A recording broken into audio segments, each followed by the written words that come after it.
We're also spending a good bit of time talking about financial concerns now. That's not been our first priority throughout this project. It's really been a priority to care for the community, to care for our people first, to assure that we continue to be strong and our services available. But as we finish March and move into April, we certainly have seen a meaningful financial impact. We've done some analysis both of the March results and projections for April and the months beyond. There's a lot of unknowns still about what the financial impact of this crisis will be on the hospital. And over the next few days, we'll be putting plans together to best understand what we're facing and what we should potentially do about it. In the month of March, we have seen revenue reductions in the 15% ballpark. We lost about $1 million of collections over our typical pattern just for the month of March.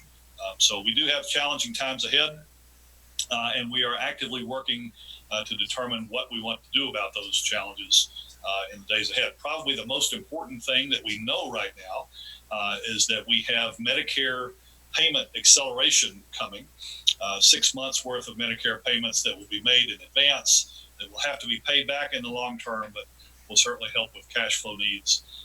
And we expect those monies to come in probably in the next week or so. So we're working actively to understand that well, and then to move on to determining what else is available for us in the future.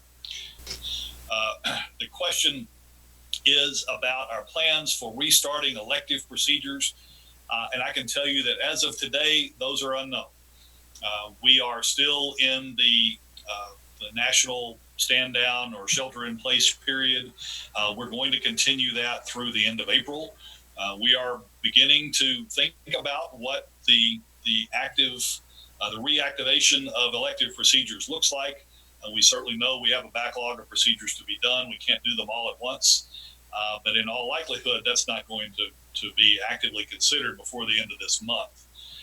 For those patients who have concerns about cases that need to be done urgently, this is not a shutdown of all procedures. There is a process whereby our surgeons and anesthesia providers get together and talk about cases that need to be done urgently to avoid a loss of life, a loss of function, to deal with advancing disease. So the door isn't completely closed on cases that need to be done with some urgency. That's something that can be discussed day to day.